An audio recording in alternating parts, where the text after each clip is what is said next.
আল্লাহ বললেন, কবরে না ঢুকলে তোমাদের এই আকাঙ্ক্ষা থামবে না, লোভ লালসা বন্ধ হবে না। হাত্তা যুরতুমুল মাকাবির, কবরে তোমাদেরকে যেতেই হবে, মরতে তোমাদেরকে হবেই। এই পৃথিবীতে কেউ থাকার জন্য আসে নাই, জোরে বলেন ঠিক কিনা? মরতেই হবে, যেতেই হবে, চলে যেতেই হবে। এজন্য বিশ্বনবী বলতেন, আকসিরু যিকরা হাযিমিল লাযাত, জীবনের সব স্বাদ আল্লাহকে নিঃস্বাদ করে দেয়, পানসা করে দেয়। ওই মৃত্যুর কথা বেশি বেশি স্মরণ করবা। জীবনের স্বাদ আল্লাহ সব কিছুকে পানসা করে দেয়। কোন জিনিস? মরণ। চিল্লায় বলেন কোন জিনিস? আর জোরে বলেন কোন জিনিস? সুনিশ্চিত যেতেই হবে। কোনো সন্দেহ আছে? কথা বলেন, সন্দেহ আছে কারো? The most certain thing in our life is death. And the most uncertain thing in our life is the time of death. আমাদের জীবনের সবচেয়ে সুনিশ্চিত বিষয় হচ্ছে আমাদের মরণ, মরতে হবে। কিন্তু সবচেয়ে অনিশ্চিত বিষয় হচ্ছে মরণের সময়। কখন মরবো এটা আমরা কেউ জানি না, কিন্তু মরবো যে এটা আমরা সবাই জানি। চিল্লায় বলেন ঠিক কিনা? কেউ বেঁচে থাকতে পারবে না, সবাই চলে যাবে, সব মরে যাবে, শুধু একটা সত্তা বেঁচে থাকবে। চিল্লায় বলেন তিনি কে? কুল্লু মান আলাইহা ফানি ওয়া ইয়াবকা ওয়াজহু রাব্বিকা যুল জালালি ওয়াল ইকরাম ফাবিআইয়ি আলাই রাব্বিকুমা তুকাযযিবান। পৃথিবীর বুকে যা দেখা যায় সব মরে শেষ হয়ে যাবে, মরবে না শুধু একটা সত্তা, তিনি কে? সব মরে যাবে, সবাই মরে যাব। মালাকুল মাউত সবার রূহ কবজ করে ফেলবে। আল্লাহ বলবে, আখবিরনি মাইয়াবকা, হে মৃত্যুর ফেরেশতা কি করছো? কই সব মারছি। সবাই মারছো? সব শেষ। কে বাকি? জিনেরা বাকি, জিনদেরও মারো। সবগুলো জিন শেষ করা হবে, বাকি থাকবে ইবলিস। আল্লাহ বলবেন, সবাইকে যেই কষ্ট দিয়ে ইন্তেকাল করিয়েছ, সবগুলো কষ্ট একত্রিত করে ইবলিসটারে তুমি মারো। সবচেয়ে কষ্ট দিয়ে নির্মম ভাবে ইবলিসকেও শেষ করা হবে। আল্লাহ বলবেন, আখবিরনি মাইয়াবকা, ও মালাকুল মাউত এবার বলো আর কে বেঁচে আছে? মালাকুল মাউত বলবে, আল্লাহ কেউ নাই, কেউ নাই, সব শেষ। মানুষ শেষ, প্রাণীগুলো শেষ, পাখিগুলো শেষ, সাগরের মাছগুলো শেষ, আপনার কথা মতো জিনগুলাও। এবার আছে শুধু ফেরেশতারা। কারা? কথা বলেন। আল্লাহ বলবেন, ফেরেশতাদেরও মারো। শুরু হবে ফেরেশতা নিধন।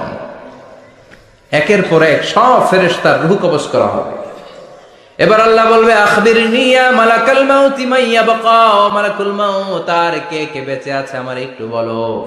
মালাকুল মাউত বলবো, সব শেষ, সব ফেরেশতাগুলোরও মেরে ফেলেছি, শুধু 4 জন আছে, জিব্রাইল, ইসরাফিল, মিকাইল, আর আমি আপনার হুকুমের গোলাম আজরাইল। আল্লাহ বলবে, ইসরাফিলের রূহ কবজ করো। ইসরাফিলের রূহ কবজ হয়ে যাবে।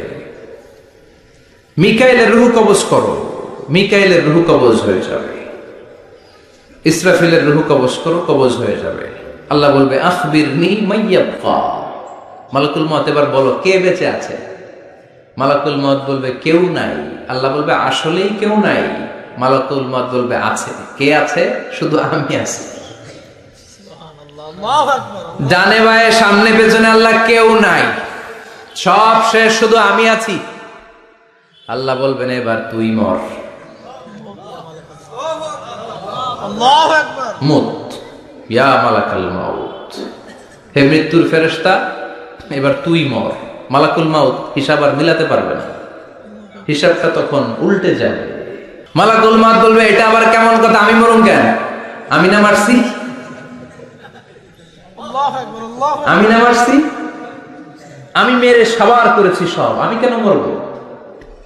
আল্লাহ বলবেন, মালাকুল মাউত এটাই তো বিধান, কুল্লু নাফসিন যায়িকাতুল মাউত, দুনিয়ার প্রত্যেককেই মৃত্যুর স্বাদ নিতে হবে রে মালাকুল মাউত। যদিও তুমি মেরেছ, সবাইকে তুমি মেরেছ, এখন তোমার মরণের পালা, এবার তুমি মরো, কারণ তোমাকেও মরতে হবে, তোমাকেও মরতে হবে। এই কথা শুনে মালাকুল মাউতের গায়ে জ্বর এসে যাবে। খিচুনি এসে যাবে, কাঁপুনি ছুটে যাবে, কাঁপতে থাকবে মালাকুল মাউত। কি ভয়ঙ্কর দৃশ্যের না জানি অবতারণা হবে সে সময়। কাঁপতে থাকবে মালাকুল মাউত। আল্লাহ বলবেন কেঁপে লাভ নাই, ভয় পেয়ে লাভ নাই। জান্নাত জাহান্নামের মাঝ বরাবর একটা জায়গা আছে, ওই জায়গায় যেয়ে দাঁড়াও। মালাকুল মাউত ওই জায়গার মাঝখানে যেয়ে দাঁড়াবে আর কাঁপবে। আল্লাহ চিৎকার দিয়ে বলবেন মুত ইয়া মালাকাল মাউত, মুত, মরে যা, মরে যা। বলার সাথে সাথে মালাকুল মাউত জান্নাত এবং জাহান্নামের মাঝখানে বিকট একটা চিৎকার দিয়ে মরে লাশ হয়ে যাবে। বিশ্বনবী বলেন মালাকুল মাউতের ওই দিনের চিৎকারটা এত ভয়ঙ্কর হবে, এত গগন বিদারে চিৎকার সেদিনের চিৎকারটা হবে।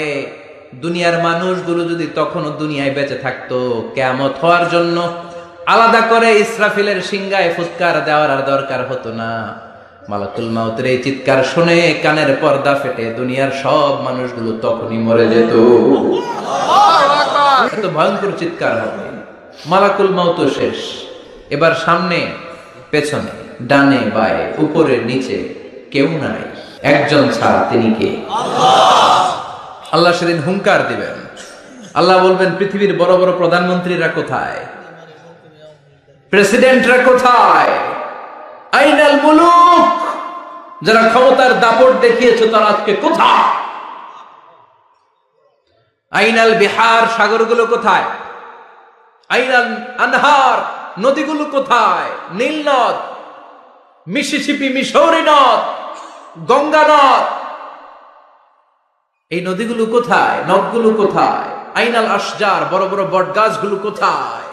আইনাল জাবাবেরা, আইনাল মুলুক, অত্যাচারের স্টিম রোলার যারা আমার মুমিন বান্দাদের উপর চালিয়েছে, ওই বেয়াদব গাদ্দার মুনাফিকগুলো কোথায়? ডানে বায়ে কেউ নাই, আল্লাহ একাই হুঙ্কার দিবেন। হুঙ্কার ছেড়ে তিনি বলবেন লিমানিল মুলকুল ইয়াউম, লিমানিল মুলকুল ইয়াউম, who belongs the kingdom today. আজকে ক্ষমতা কার? চিৎকার করে বলেন আজকে ক্ষমতা কার? আল্লাহ নিজেই উত্তরে দিবেন লিমানিল মুলকুল ইয়াউমা লিল্লাহিল ওয়াহিদিল কাহ্হার। আজকে ক্ষমতার মালিক মহাবিশ্বের কেউ নয়, ক্ষমতার মালিক হলেন একজন, তিনি কে? কেউ থাকবে না, সব চলে যাবে, একজন ছাড়া, তিনি কে? এজন্য আল্লাহ বললেন আলহাকুমুত তাকাসুরু হাত্তা যুরতুমুল মাকাবির। দুনিয়ার লোভ লালসা তোমাদেরকে মোহাচ্ছন্ন করে রেখেছে, এই মোহ কোনদিন তোমাদের কাটবে না। হাত্তা যুরতুমুল মাকাবির, যতদিন না কবরে ঢুকবা। চিল্লায় বলেন ঠিক কিনা? এজন্য বিশ্বনবী বলতেন কবর হলো জাহান্নামের প্রথম স্টেশন, কবর হলো আখিরাতের প্রথম স্টেশন। কবরের এই স্টেশনে যদি মাফ পাওয়া যায়, সামনে যতগুলো স্টেশন পার হতে হবে সবগুলারে সহজ করে দিবে কে? আর কবরের স্টেশনে যদি গন্ডগোল লাগে, সামনে আরো গন্ডগোল আছে না নাই? বেশি না কম? এজন্য বিশ্বনবী বলতেন আল কবর ইম্মা রাউদাতুম মিন রিয়াদিল জান্নাহ আও হুফরাতুম মিন হুফারিন নার। কবর হয়তো কারো জন্য জান্নাতের বাগান, কিংবা কারো জন্য জাহান্নামের গর্ত।